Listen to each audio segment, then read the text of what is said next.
you could make it impossible to grade later ones. But no, what we expect you to do is to grade whatever you got, and as long as it mostly works, you should get full credit. So we effectively know everything we need to complete. Absolutely. Absolutely. Yeah, I mean, I have tried to write very thorough instructions. I'll also say that, like, you know, how to get a computer set up on Amazon is, like, luckily a fairly, like, there's other guides on the internet if, you know, my instructions aren't equally good. And I've checked, and ChatGPT gives reasonably good advice as well. So, you know, this is not intended to be a problem-solving kind of homework assignment the way that some of your other homework assignments are. What I really want you to get out of this assignment is to have done all the steps yourself to deploy a service on the open internet. And with the hope that, you know, at some point in the future, you will want to do this again and you will know how. But that doesn't mean that I need you to, like, you know, solve any tricky problems in the process. It should be a matter of following the instructions carefully. Any other questions? Wait, the December 2nd was is that the final review? Does it really say just this conclusion? Yeah, there's going to be a final review. I've got a secret, more detailed schedule that obviously I won't let you see, but you'll see that, and probably some of this will move around as well, and maybe move around some lectures. But yes, there's going to be a final review on the very last day of classes. And that final review is going to look a lot like the midterm review, if you remember that. So, you know, the final is going to be a lot like the midterm, except longer. And hopefully slightly easier. I know we've been ahead in lectures for part of this semester. And the review always gets cut short. Is it possible? Can we do the to review early? Yeah, sure, man. I'll think about it. Yeah, it's not a bad idea. It's not a bad idea. I am somewhat ahead in lecture this year compared to last, so. Yeah, we'll do, you know, do something. Yeah, not a bad idea. Other questions? Okay, you know that normally I like to jump right into lecture, but I wanted to pause and remind you, do not wait to start homework 7 until you also have the final due. Then you will be in this very unfortunate situation where you'll make this dumb decision, you'll work on the final, like you'll work on the homework 7 with like 4 hours until it's due, and then you'll stay up late, and then literally the next day is the final. And then you won't have studied at all, and you'll get a terrible grade on your final, and then you'll come to me, you'll say, hey, I did a pretty bad job on homework 7, but I also totally bombed the final. Is there anything you can do about this? And I will say, what do you mean? You have terrible grades, what do you want me to do? Okay, I as an instructor, I've had these conversations before, they're no fun for everyone. Take the time, study for the final, and it's probably gonna involve doing the homework 7 a little bit early as well. Okay, with that, let's talk about cloud computing. So, a brief philosophical interlude before we talk about the meat of today's topic. When we talk about deploying an application, what do we mean? In what sense is your application not already deployed? Like, surely you can run it on your computer, I suppose. Yeah. Right? So what makes deploying different from not deploying an application? It's certainly a matter of degree. What you want is you want your service to be accessible to all the users who you hope can use it. Even that's a bit tricky, right? We are not planning to deploy it to North Koreans. They have internet in North Korea, to be clear, and people use it, but they will probably not be using your service. Because I think deploying it to North Korea would be very difficult. And I think would break US law and like have a whole lot of other problems, right? But even if you're deploying your service to China, that has some challenges. You're probably aware that China has a firewall that blocks out a lot of internet traffic, makes a lot of services inaccessible. So if you want to deploy your application and have it be used in China, which is a huge market with lots of people, you might legitimately want that. You're going to have to do some pre-planning ahead of time there too, right? So first, we're talking about public accessibility to all of the users we envision. That might not be that many users. A lot of applications might well be deployed only locally. I was in China last year around the time that I had to grade this class, and it was difficult to access Canvas because apparently Canvas was blocked at least sometimes in China. That I got all the grades submitted, and I'm not going to China this year, so don't worry. Your grade will be fine.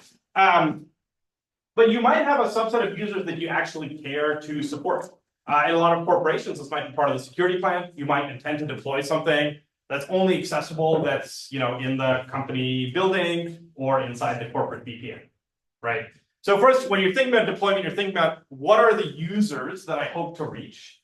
And that's going to mean that there's a lot of services that you need, right? So most likely you have users that are accessing your website over the internet. And so you're going to need some kind of network services. Most likely you're going to need some kind of hardware services and, et cetera, et cetera. We'll talk about more of this. But the other thing we're thinking about when we're talking about deploying the service is we're thinking about deploying it over time. We're thinking about what situations does it need to be publicly accessible.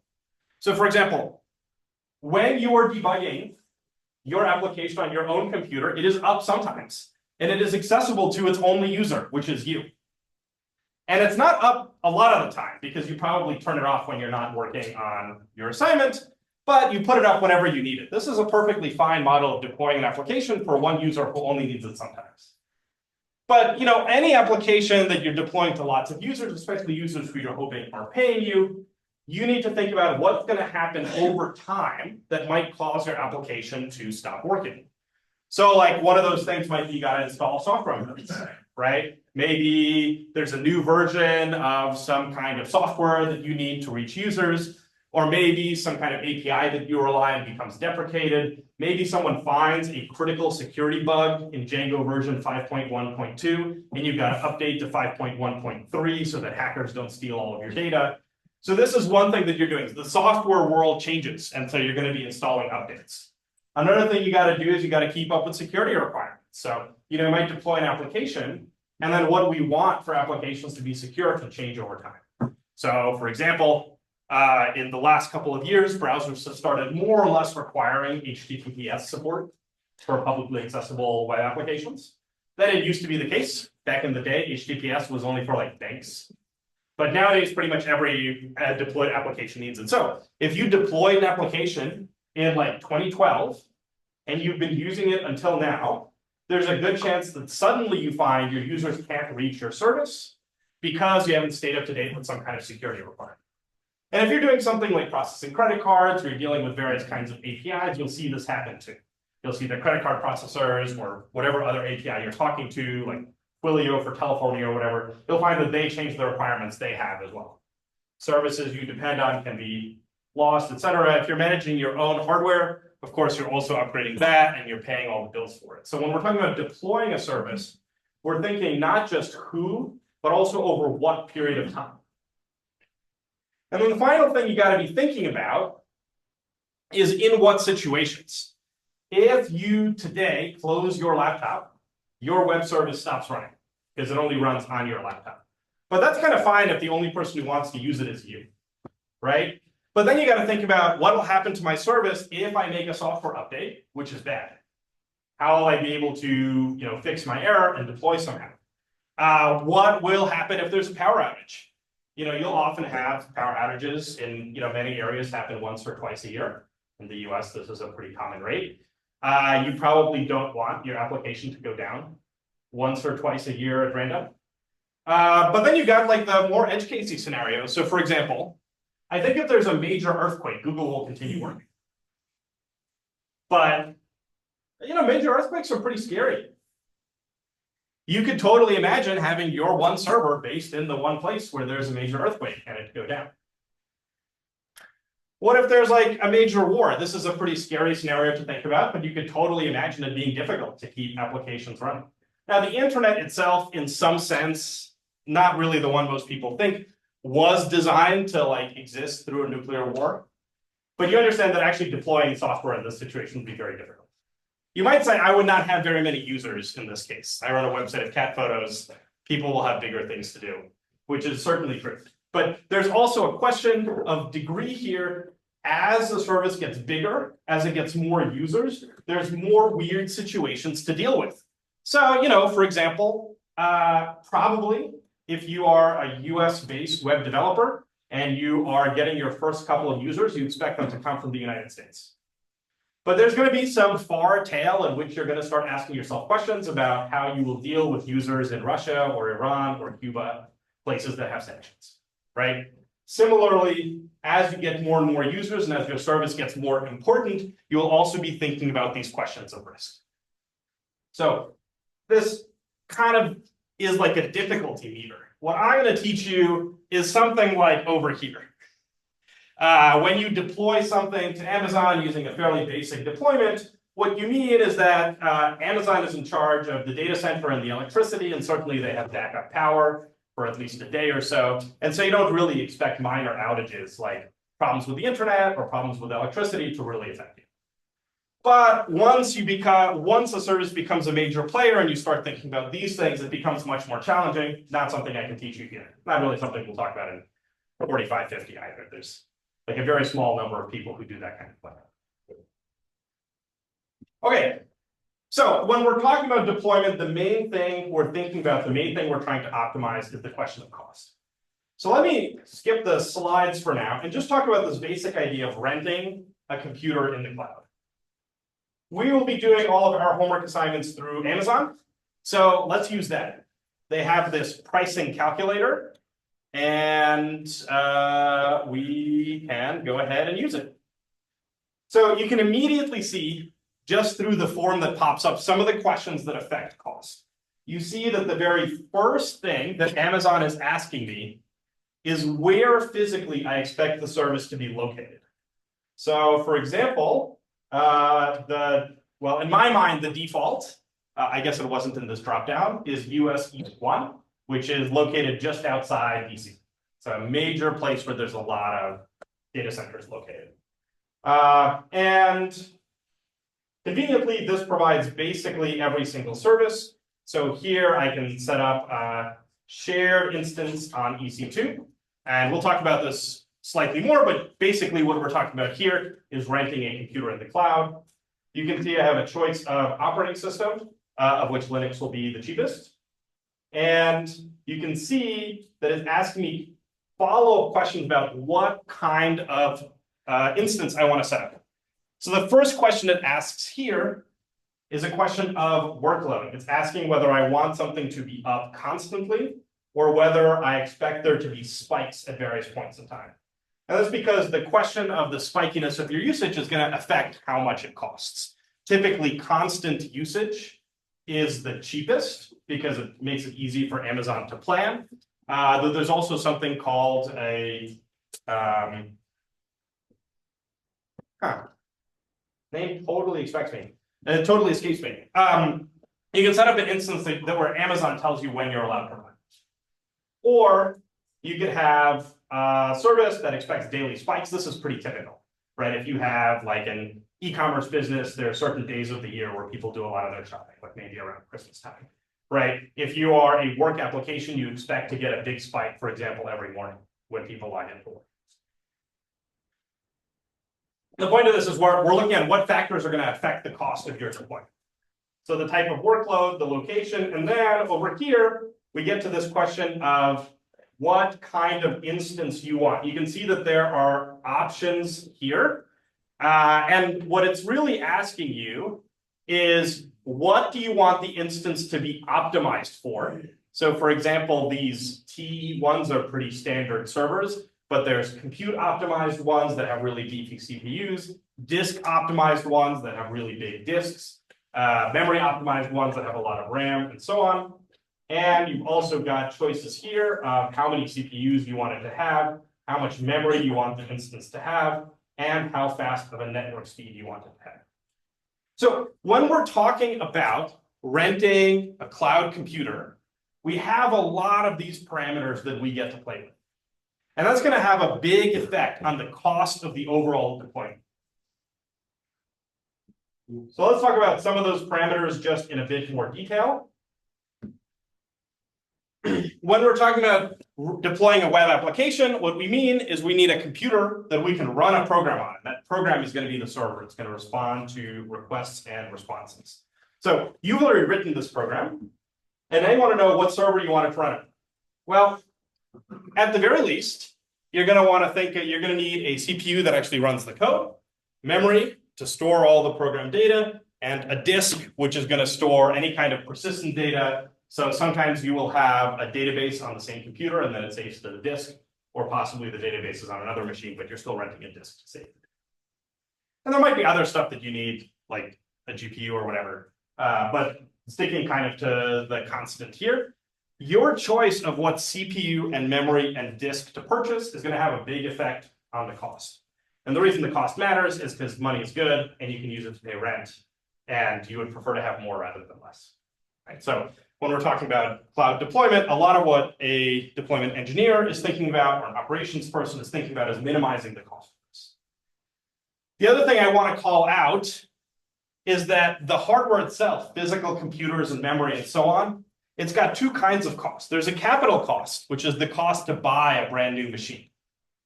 And then there's an ongoing cost, an operational cost, which is the cost to do things like replace broken hardware components over time, get electricity and cooling to your CPU, and any kind of ongoing maintenance that you need to do. This can be things like checking how good the disk and so on is, updating the software, et cetera, et cetera.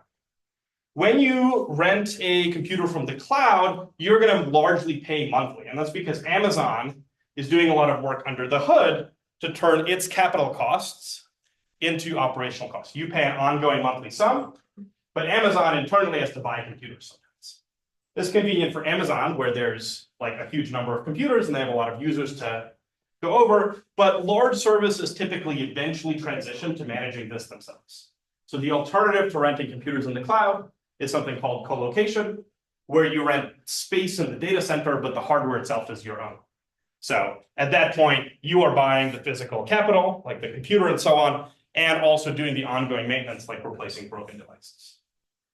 I suppose if you're Google, there's this even more extreme case where you build the data centers yourself, but that's relatively few companies, and I know nothing about it, so can't tell you anything. So let's think about planning out kind of these characteristics of your hardware. You probably at a basic level already understand the core parameters. You've got a CPU, and a bigger CPU will run your programs faster, at least up until a certain point. And what that tells you is that you need to figure out how fast you need your program to run. There's a question of optimization here. Some programs are very compute intensive, and that means that a better CPU will make them quite a bit faster. Other programs, especially traditionally web services, spend a lot of time waiting on stuff. So for example, if every web request issues a database query or a number of database queries, then it's really the database that's doing stuff, not your web application. And the database probably spends most of its time waiting on your hard drive. So it may well be the case that for your service, a faster CPU has less of an effect. So this is something that you can plan out. You can test your service under various loads. Just write a program that makes 1,000, 10,000, 100,000 requests a minute, and see how much of the CPU uses and how that's affected by different kinds of CPUs. And here, the choices in CPUs, there's kind of a variety of them here. You typically have the choice of x86 or ARM CPU. Here, when I pick the T4G, the G here means that it's using Amazon's ARM Graviton chip, as opposed to like the T3A, which is largely using which is using an AMD chip. So here you can see we've got let's pick some reasonable size. We've got a 16 gigabyte 4 CPU extra large T3 instance, and that costs something like 15 cents an hour. And if I just switch this out to a largely equivalent Graviton chip, you see that goes down to 14 cents. So that's one parameter that you can adjust. There's a sort of less relevant question here where you can choose an Intel or an ARM CPU as well. These are different CPU vendors. So here, if I compare the T3, which is 15 cents an hour, to the T3 without the A, which is an Intel chip, otherwise identical, you see the Intel chip is slightly more expensive. So that's one kind of parameter. There are questions of clock speed and core count and cache size, which you might care about if you've got like a very specific requirement hardware-wise, but typically you're not going to be optimizing for sort of a generic web service. And at the extremes, there's even these like you know, do you need vector extensions, et cetera. Typically, your planning is to think about how nice a CPU you need based on how much of your application's performance is actually dependent on that, as opposed to how much is dependent on memory or disk. And you want to reach some kind of sweet spot where you're paying as little as possible. And you are typically going to see if your program works with ARM. It might depend on packages that haven't been ported, but I think that's pretty rare these days. And then you'll typically try to pick the cheapest CPU and sort of, you know, beefiness of CPU that gives you the results you need. So again, we saw this over here. You can see that with, you know, one single tier, you get a price, but then you can see that even these T1s, which are sort of general purpose compute, are organized into tiers. So if we go down to, let's look at the T1s. Oh my goodness, there's so many. Oh, are they done with those? Okay. Yeah, you can see that if we look at the T2s, these are quite a bit cheaper, but they also have fewer CPUs, quite a bit less memory. And if you look into the details of this CPU type, I suppose I will just search T2 nano specs.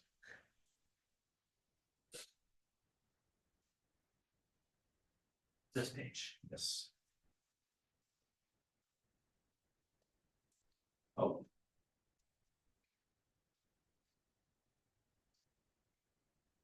So you can see here that underneath these are using Intel processors of, I want to say that that's like 8 years-ish old at this point. Is that right?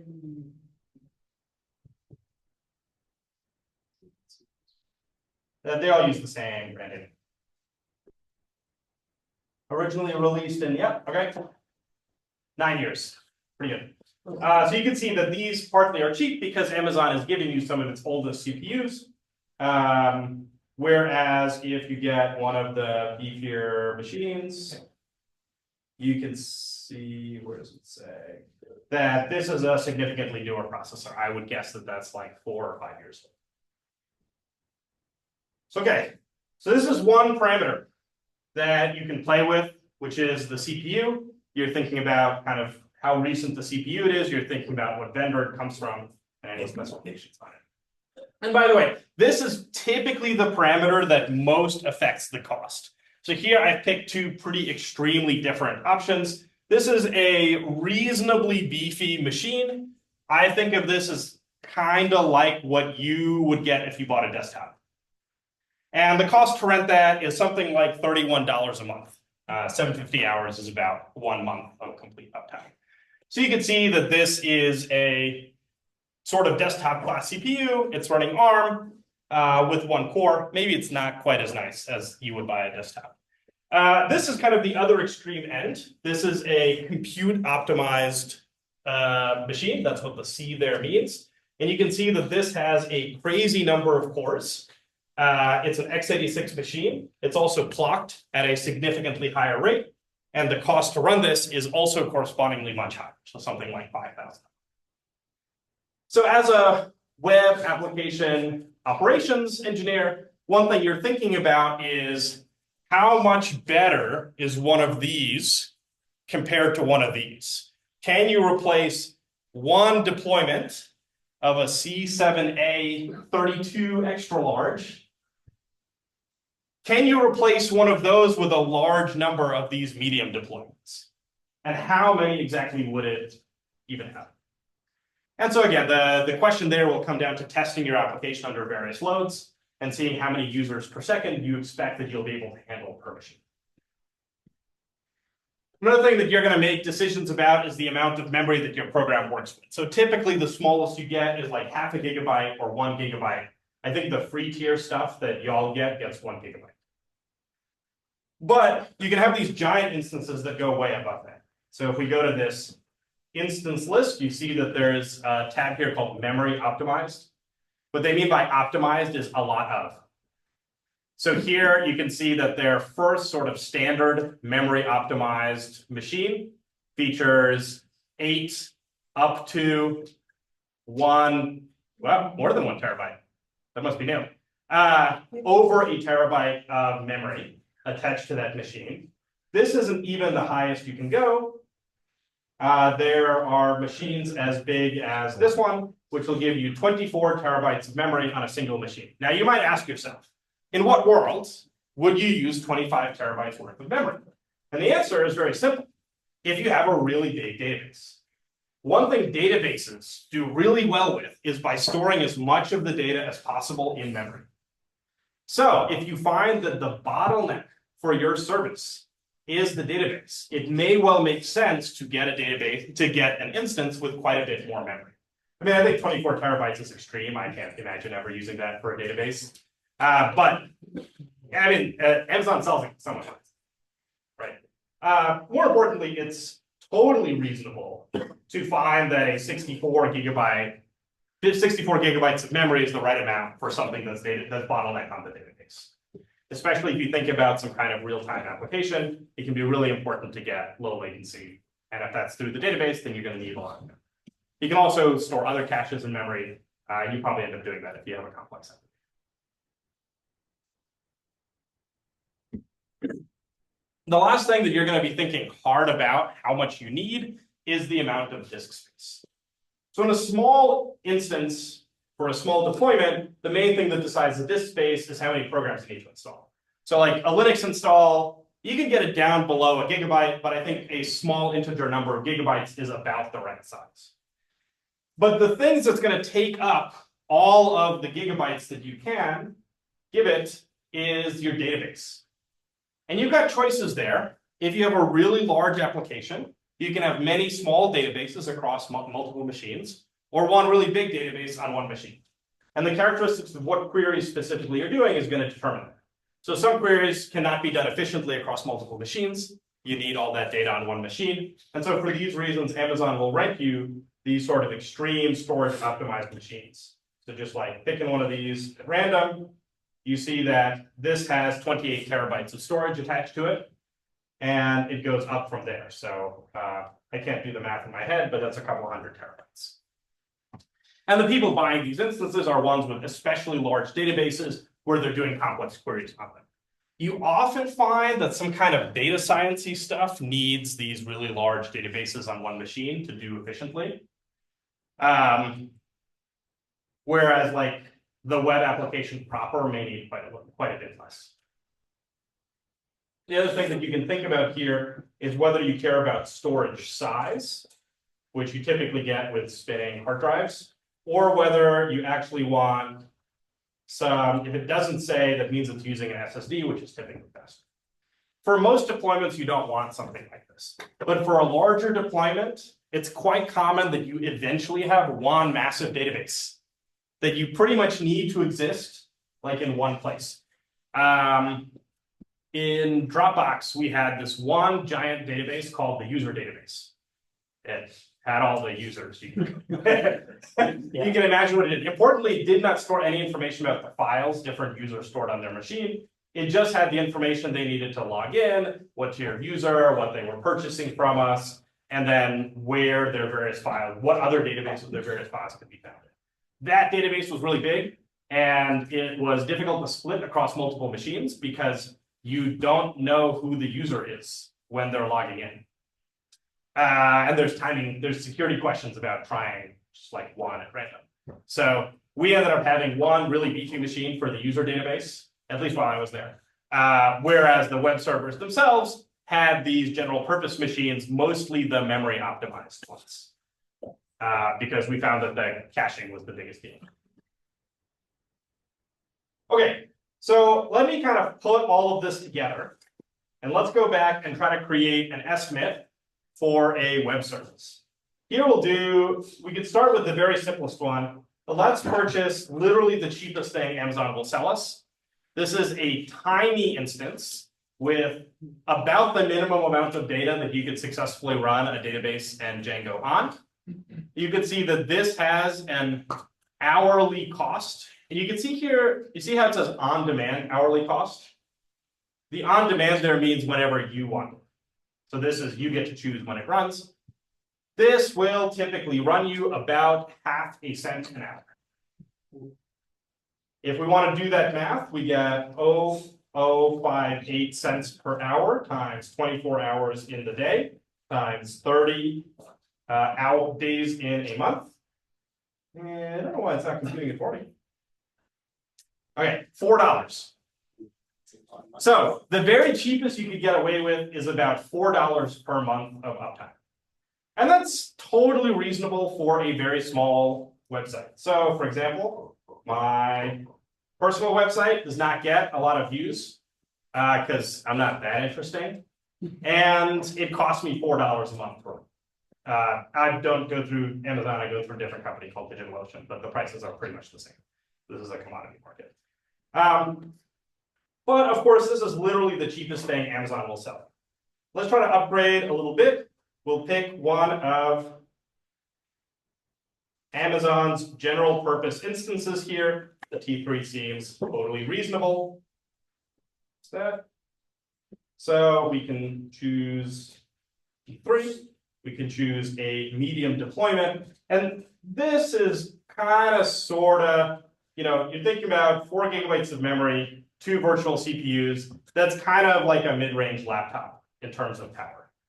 You can see that this one costs us 4 cents per hour. So if we redo that computation, 416 times 24 times 30, you see that this is now running us about $30 a month. I think this is roughly what I had on the screen. So, your laptop, you can probably rent for about $30 a month from the cloud. By the way, if you do that math, you'll find you probably know how much your laptop costs. Let's say it costs $700 and you have a machine about this good. You will see that for $30 a month, you're renting, the rental price is about 20 months worth, so 2 years. Which isn't quite how quickly a laptop typically breaks down. And that extra, the fact that a laptop will last you longer is part of what you're paying extra.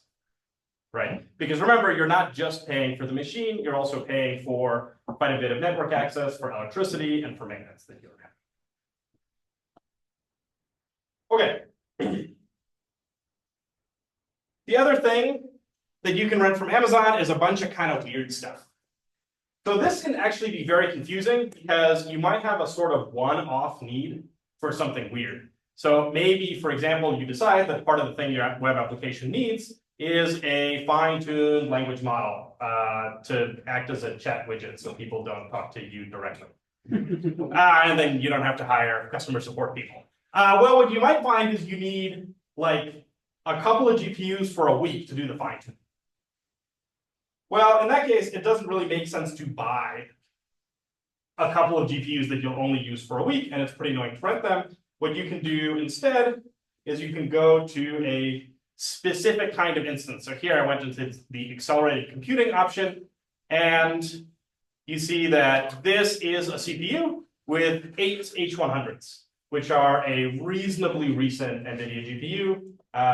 Pretty good choice, for example, to do some kind of neural network stuff. Obviously, these cost quite a bit more. This one doesn't say. Very, very reasonable. Trying to lull us into. Let's find PE. Cool. So you can see that this is going to cost you about $100 an hour, which is quite a bit more. Remember, this is per hour, not per month. Quite a bit more than what we're talking about. But you might find that this is something you're renting for a relatively short period of time. So one kind of weird thing Amazon can rent you is these GPU instances. Some of these have, is that one of these? Nope.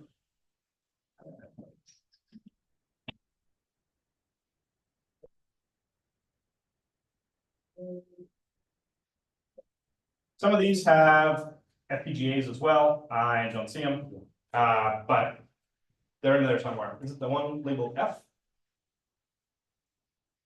Yeah. So you can see that you can rent a computer with FPGAs if for some reason you need that. And another weird kind of thing that you can get are also, let's see, I think the compute optimized ones tend to come with this. You can also get machines that have this label metal. What the label metal here means, typically when you're renting a machine, you're not renting a physical computer, you're renting the right to run a virtual machine on Amazon's hardware. But if you, for some reason, do not want the virtual machine, that's another thing. These bare metal instances is another thing that you can rent from Amazon. I'm not saying this is something you're typically doing. I think it's fairly rare, and they're also quite overpriced compared to what you can build on your own. But in some cases, it's something that you need to rent, especially temporarily, if it makes sense. Okay, so these are kind of what you're planning out. You're thinking about CPUs, you're thinking about memory, and you're thinking about disk. You might have some additional stuff that you want to plan out. So, and you've seen that the price of this can end up being fairly significant. So let's think about what this means for a business that you're running, right? Certainly, if you have, let's say that one of these sort of medium machines can support something like 100,000 users. I'm of course totally guessing what your service is doing. If it's YouTube, those users are much more expensive because you're encoding video. But let's suppose a sort of generic web service, and let's estimate that about 100,000 total users, that's not simultaneously, are using your service, and you're getting away with one medium-sized machine like this, right? With 100,000 users and you're paying out $31 a month, that means that you need to make $31 a month in total of 100,000 users. If only 1% of them, so 1,000 of them pay you, that's still pretty cheap. It means that you need to make about 10 cents per user. So in that case, you might be totally fine renting.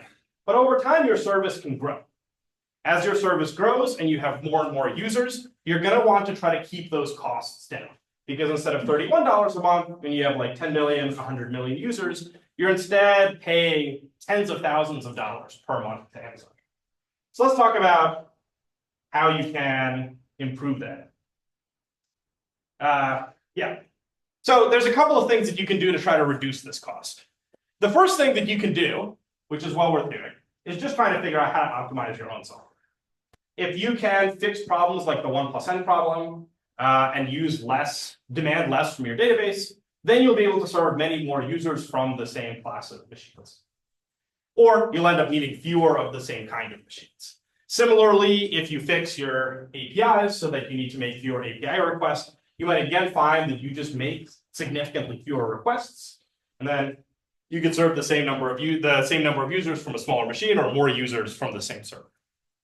The other thing that you might do is you might grow into having these heterogeneous deployments. We've talked about how you're choosing your CPU and your memory and your disk to optimize for your application, but eventually it makes sense to move your database to a memory optimized machine that can do the database part as quickly as possible while running your web server on a compute optimized machine because that's what helps the most for your web service. And you might have a number of these different deployments of different classes of machines doing different tasks. If you sometimes have images and video, you might decide that you need to re-encode images and video. You'll do that on a machine with a dedicated GPU, but you wouldn't deploy every server that you are renting to have a dedicated. So that's one direction to reduce cost. And I'll say that this is something that Aaron talks about more in 45 minutes. The other option that you have, though, is not renting all of the machines from Amazon. Amazon takes a pretty nice profit margin off AWS. I'm a couple of years out of date here, but at least a few years ago, it was something like a 50% profit, which means they're charging you twice as much money as it actually costs. So the other thing that you might think about is, what if I don't pay Amazon that much money? Amazon's got money, they'll do fine. The alternative here is something called a co-location service. What a co-location service means is that it is a company that owns a data center, but not any of the computers or other hardware inside it. So what you do is you pay rent to the co-location server, and you have the right to install your own computers in their data center. Typically, they will be in charge of things like electricity, heating, networking, and security. Security here, I mean physical security, not software security. And your job will be to buy computers, set them up, fix them when they break, replace them when they're dead, and so on and so forth. So let's talk a little bit about how the pricing works for one of these. Let's do a little bit of math. So I picked a popular co-location service. This one is called It is located in Germany. And it is pretty cheap. Now, I will say, you're not located in Germany. So the right to install physical computers somewhere in Germany might not be that exciting. But as we'll see shortly, by the time you're looking into co-location services, you've often got a sizable staff and quite a number of computers you're looking to install. So first of all, it might not be crazy that you are separate, that you've got overseas branches. And also this is the cheapest, so I wanted to show you what that looks like. You can see here that a dedicated, this isn't the co-location one. This is, yeah, there we go. You can see here, a euro is about $1. Don't think about it too much.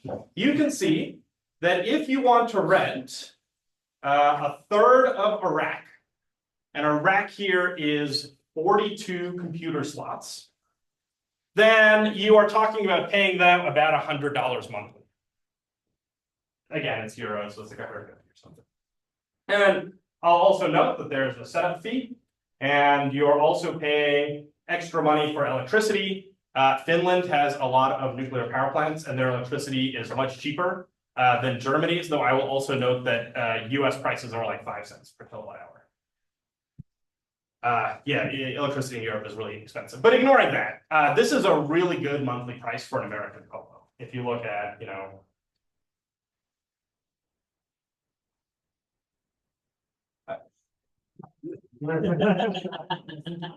you know what? I give up. All right, we're not.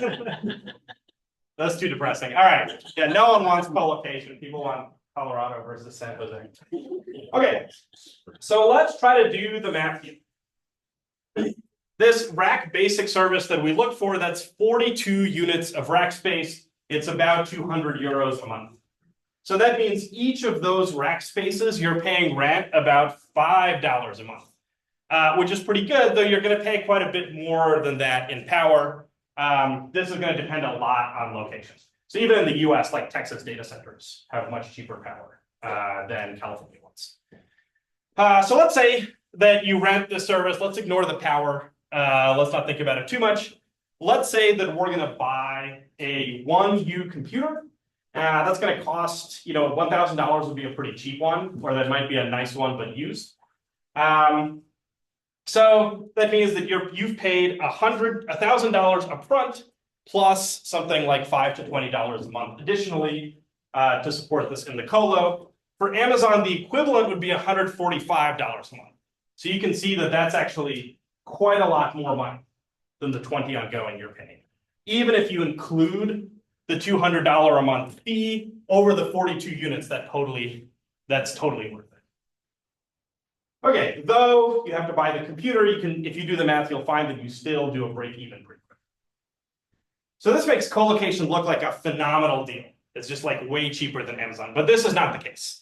And that's because what we're not looking at here is the cost to buy those computers, set them up in your data center, and fix them when they break. How often do you got to do that? Well, it's fairly typical for a computer to, what's a good way to phrase this? The annual failure rate, the probability a given computer will fail within a given year, is typically something like 5%. Especially if this is your first time co-locating, it's going to be like maybe a lot worse than 5%. Something like 2% would be, you know, Google or Facebook level of operational excellence. So if we're talking a 5% annual failure rate, that means that means that 1 in 20 of your computers will fail every year. So if we've got this, you're already fixing 2 of those computers. You have flights to Germany, and this is already not looking. But beyond just replacing failed computers, you've also got to think about who's going to be doing that work, right? So if you're co-locating, you're probably paying someone to replace all the failing computers. Now you've got to think about how much that costs. You're adding extra workforce. You're hiring someone. I picked a pretty low salary. I think you would struggle to find someone who is willing to work for $90K per year doing the computer engineering, but maybe pick your friend from college, convince them that, it's going to be a lot of fun or something. Give them some equity that's worthless. Anyway, you got lots of options here. So that means you're paying something like 12K per month with benefits. I know that 90 over 12 isn't 12, but you've got to think about extra taxes. You're probably paying their health insurance. You're probably paying various other benefits for them as well. Now, we saw on the previous page that we're saving something like $100, $120 per month per computer. So for this extra staffing to make sense, we need something over 100 machines. And by the time you're talking about over 100 machines, you're probably first doing, oh man, one more slide. You're probably first doing quite a bit more of these optimizations. So your alternative here stops being a single computer from Amazon equivalent to the one you're buying. It's probably a collection of computers with somewhat weird hardware characteristics that total up to a smaller cost. So I've typically heard that companies start thinking about co-locating when they're at a couple of hundred computers, 300, 400, or 500. And at that point, you're probably hiring multiple staff to manage it. Because remember, if you've got 500 computers and a 5% annual failure rate, just in terms of the computers alone, you've got 25 failing a year, which means you're replacing one every other week. In the meanwhile, you're optimizing the network, you're checking out other problems, so you may well have 2 people on staff at that point. And of course, you're hopefully at this point also growing, so you're installing new machines, brand new ones to keep up with growth. And this is roughly how the financials will end up looking. You'll typically end up looking at a break even over the course of a couple of years. So what does this tell you? Renting stuff from Amazon, despite the quite extreme cost, is a pretty good idea. Up until a scale where you've got, probably hundreds of millions of users across hundreds of machines, at which point you're hiring dedicated staff to manage your deployment, and you expect the company itself to be around for quite a long time. So this co-location level, it's no longer the point that this is a startup. This is presumably a fairly big company with a fairly large employee base. You might be at like 50 or 100 total employees at that point, that you expect to stick around long enough to reap the reward of doing this kind of co-location. Okay, so any questions about the cost aspect to doing these hardware deployments, renting hardware from Amazon? What would be a website that would, like, maybe require a lot of CPU power? Or CPU typically is the thing you're actually bottlenecked on if you're like a generic web service. Once you have moved the database somewhere else, right? So, okay, like if you've got one machine, almost certainly you're bottlenecked on the disk. At some point, you'll have like 10 machines. One of them will be a database server, and the others will respond to web requests. And the ones that are responding to web requests are typically the CPU bound ones. At some point beyond that, you're going to split out special cache servers. And then you might have the cache servers have a lot of memory, and the database itself just have a lot of disk, because at that point you have, individual queries that you care about that probably need everything on the machine. So as your service grows, this will get sort of more complicated. But CPU optimized machines are typically using that for the stuff that is responding to web requests. I mean, the other thing that you might have is like if you have like a video game, it may well be that there's like a matching engine or something that is running on the CPU that's fairly expensive. I do a lot of work with scientists. Like here, as my research, I do a lot of work with scientists who are doing like physics simulations. Those are often CPU bound. Some of those you can move to GPU. It kind of varies. If you're doing a lot of Facebook style graph stuff, some ways of doing that can be fairly CPU bound. Encoding video can be fairly CPU bound. So if you've got a lot of video or images, that can be something that you spend a lot of time on. But I kind of think of CPU bound as almost like the default when you're building a web application. Like the web server itself, like your Django program, that's going to be the thing that you're going to run on CPU optimized instances. Mostly because, the faster those are, the more users you can serve on one machine. And then you're just looking at like, how many machines do I need versus, how many users can I serve per machine? At least a couple of years ago, the game was typically that you wanted large instances from Amazon. Like that quadruple extra large are not really giving you much bang for the buck. And the really small ones, it's just, it's not worth having a lot of them. But that can also change over time. Amazon will try to introduce new instances to like 15 instances. Other questions?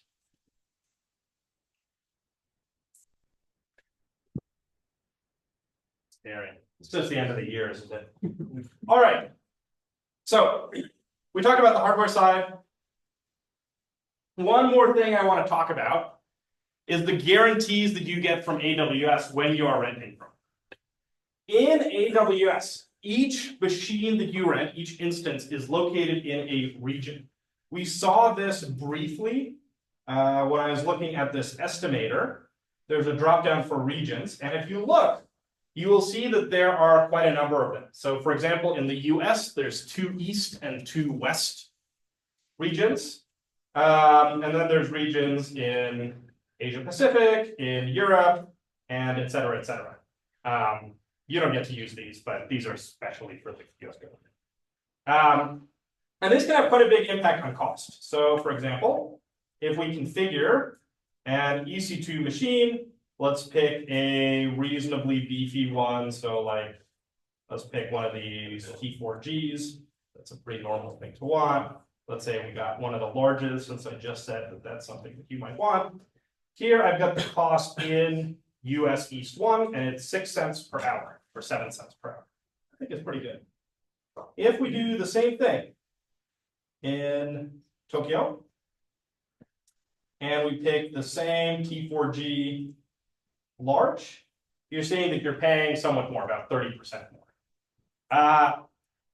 Why that is, I don't necessarily have a clear answer other than electricity costs, but there might be other stuff involved too. But the regions matter not just because it affects the cost, but it also affects the guarantees that you get from Amazon. Typically, what you are getting from Amazon is a promise of how likely each Amazon region will be available.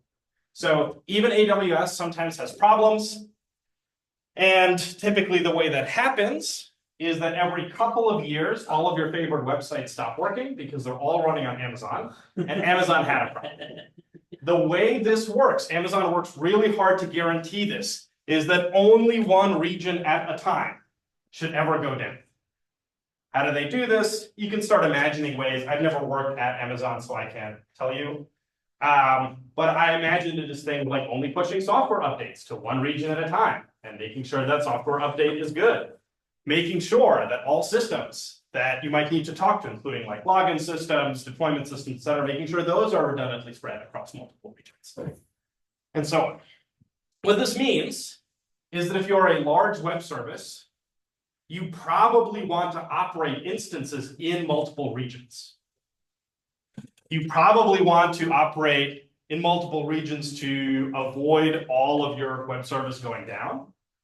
And you'll also want to operate in multiple regions for latency reasons. So for example, if you have a lot of customers in Japan, it can make sense to have an instance in Tokyo, so they're not crossing the Pacific in order to talk to your service. In other words, by the time your service gets big, you are starting to think about operating the same services redundantly across multiple regions so that if any one of these goes down, you get to kind of recover and direct the traffic to another region. When I was at Dropbox, one of the big things that we were on the server team were working on is, I believe we called it Magic Pocket.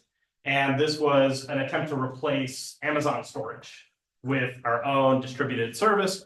And a lot of thinking there would go into how do we make sure everything possible is redundant across multiple.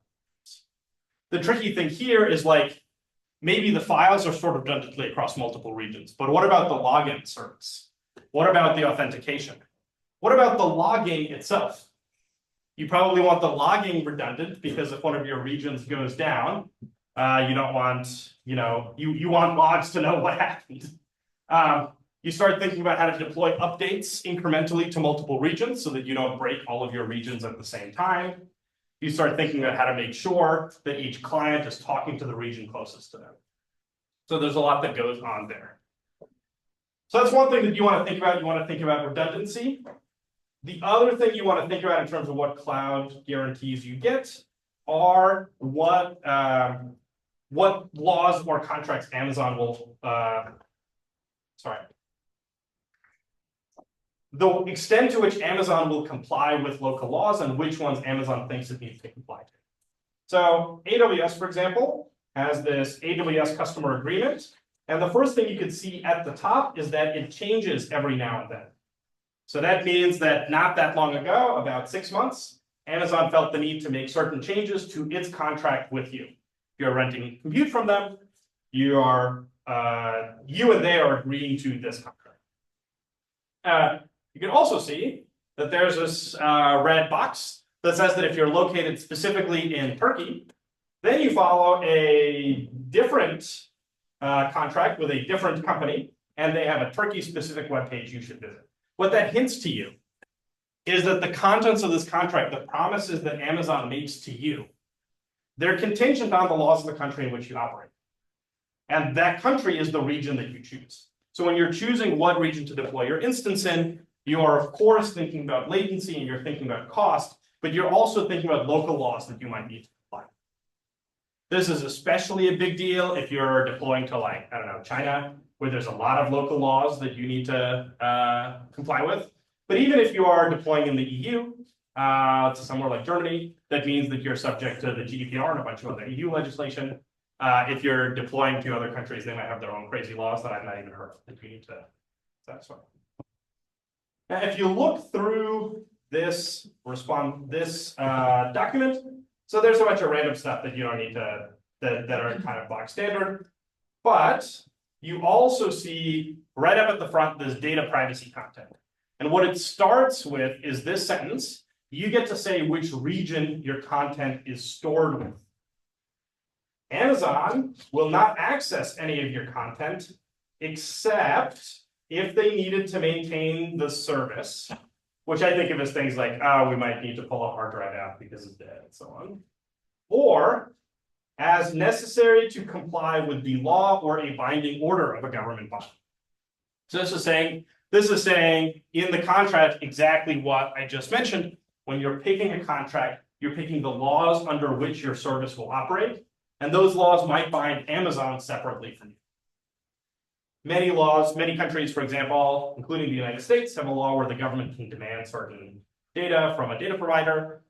So, for example, in the US, the FBI can get a warrant to require Amazon to hand over certain data, right? And by locating your service in the United States, that's one of the things you're agreeing to. You can see in the remainder of this that they talk about what exactly binding order, whether or not they will notify you, and so on and so forth. I'm not really like a lawyer, so I won't go into further detail on this, but this is the other thing you're thinking about in terms of guarantees. The region you pick affects what laws Amazon is bound by, what data privacy guarantees they can give you, what guarantees they can give you about, and also your exposure to those laws in general. If you're operating in the EU, you might be required to satisfy various EU laws. Questions about the region question?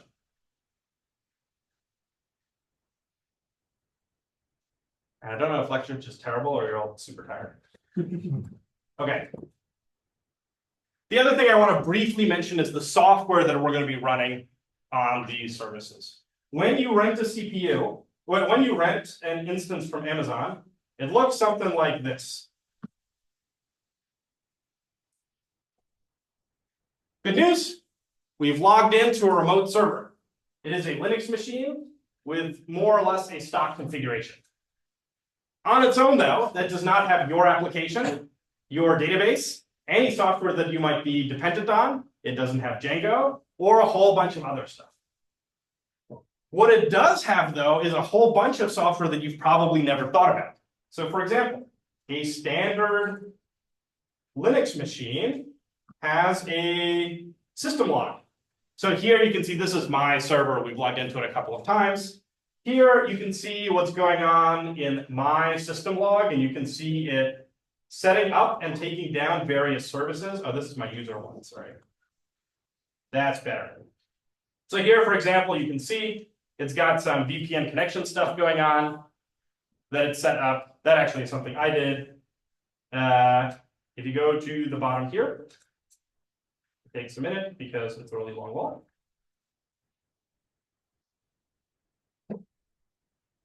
Longer than I thought.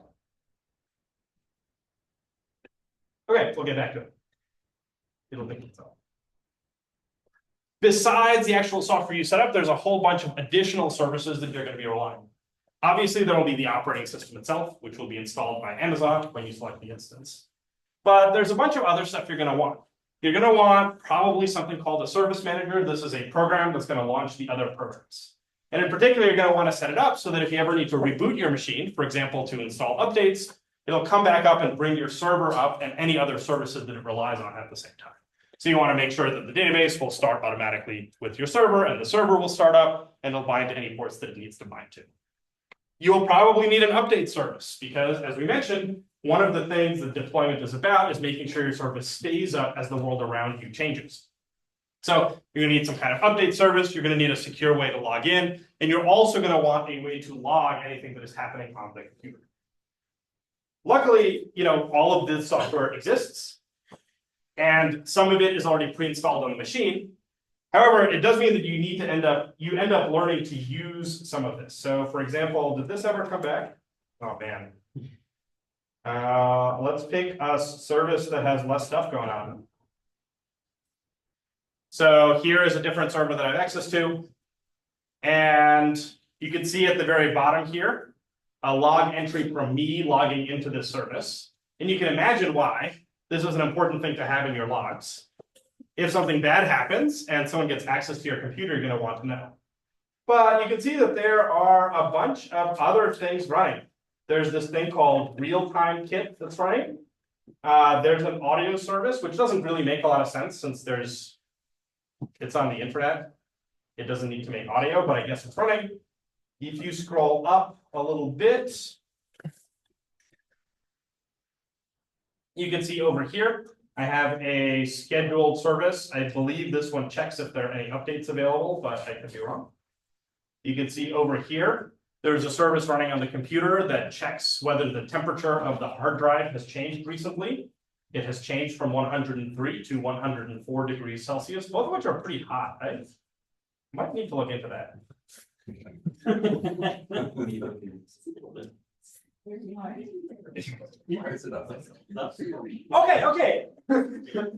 I'll look into it, okay? Is that for your server or is that for your Mac?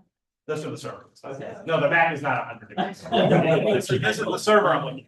You can see over here, this is a firewall. This is a firmware updater, which is sometimes important because sometimes the hardware you're running on has problems of its own. And there's a bunch of other stuff going on here. Here you can see various processes starting and failing. Here you can see various processes being closed down. And this log information might be useful to you to recover what happened on your machine. So actually, for example, there's a web service I run for mine and a couple of other research labs. And earlier today it crashed and no one knew why. And eventually I poked through the log for about 30 minutes and figured out that that's because the firewall had to restart and I took down the server. Not the end of the day, but you want the log there to find out. So in our assignments, we'll use a fairly standard set of these. We'll use Linux as the kernel. Of course, you could run Windows, but that tends to be more expensive. We'll use a service manager called systemd. So every once in a while, you will run commands that start with systemctl, system control, or people say it's systemctl. And this is a service manager. So what it does is it helps bring up or shut down processes. You will use it to start or restart the web server and your own server as well. We'll use app for updates and SSH for the shell and journalctl for the system log. These are pretty much all the standard choice on most Linux devices, so there's nothing special here. But then on top of that, you're running a bunch of additional services for the specific application that you're developing. So typically what this is going to be is a gateway service. A gateway server manages incoming web requests. And it's typically faster than the built-in Django service. So you typically try to get it to handle as much as possible. You're going to have some kind of database that you set up. You're going to have a runtime for your programming language to actually run the service you've written. And you're typically also going to need to think about libraries or frameworks that your application needs and how to install them. So for example, our deployment will look like this. We'll be using a web server called Nginx as a gateway server. That means that all incoming HTTP requests will go to Nginx. Nginx is really fast at dealing with a couple of things. With encryption, which it can handle for us. With static files, which it can read off disk in a particularly efficient way. And if you want, there's additional things that it can handle that we won't be using them. But yeah? Yeah, question. What is a gateway server another name for a reverse proxy or vice versa? Like, are they the same thing? They're all HTTP servers that talk to other HTTP servers. Thank you. I suppose it is more like you think about what they're being used for. Okay. But like it would be fair to say that a Sure. reverse proxy is a gateway server. Okay, awesome. It's very typical in your deployment to have a gateway server of some kind in front of the actual Python server that Django runs. So on your machine, you've just been calling run server. On our deployed server, we'll do that, but that won't be the server people access directly. They will access Nginx. And then Nginx will forward just a subset of requests, the ones that actually need to go to your service, to the Django server. This is nice because requests for images, for HTTP, for CSS and JavaScript, they don't need to hit the server at all. So that takes some load off your Django server. And it also means that you potentially get some other security benefits. It is in general probably easier to secure Nginx, partly just because so many people use it. And then anything that and then we'll set up our Django server so you can't access it except from Nginx. On our deployment, we'll use SQLite as the database. This is a kind of unusual choice because SQLite is pretty slow. But the benefit is that it doesn't involve any actual steps for you to set it up. So that's why I'm doing it. But a more typical thing might be to set up a separate Postgres or MySQL server that's going to act as the database for you. We're going to be using normal CPython, and I think that's pretty standard. Though sometimes you hear people deploying stuff with like PyPy or another interpreter. And we'll be using the pip package manager and Django. These are things you've already interacted with before, and now you'll just be setting them up on the remote machine. The great news is that all of these services that I've just talked about are totally free. Most likely, if you are a large service, you will end up getting some consulting work to help set these up as efficiently as possible.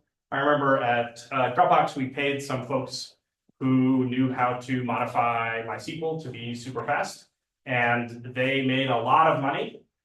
So we would pay them a lot of money to come in, find one SQL query, and make it like 10x faster. And that was typically money very well spent, because that means that we ourselves need a lot less database servers. But there's a bunch of other software tools that you might layer on top of this further. For example, there might be some log analysis or observability tools. As you have seen, the logging setup that you get for free on a Linux box is this really long text file of every single thing that has ever happened.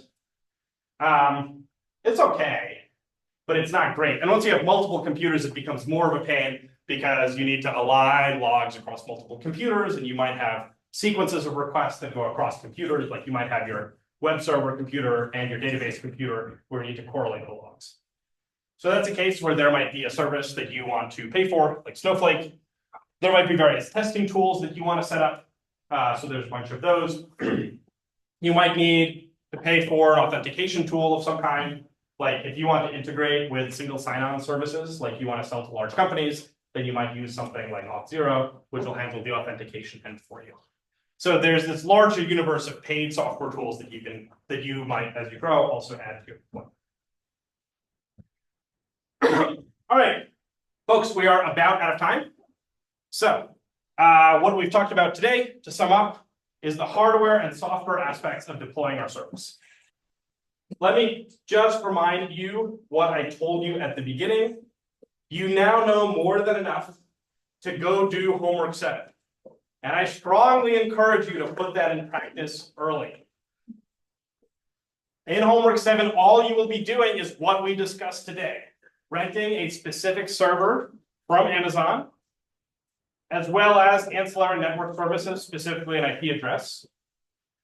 And then you will be setting up a whole host of software on that service. You'll be setting up Nginx the server, configuring it to act as a gateway server, as well as you're deploying your application itself. Again, I strongly encourage you to get started on Homework 7 early. Please do that. All right. So in that case, I'll see you all on Monday. And again, a reminder that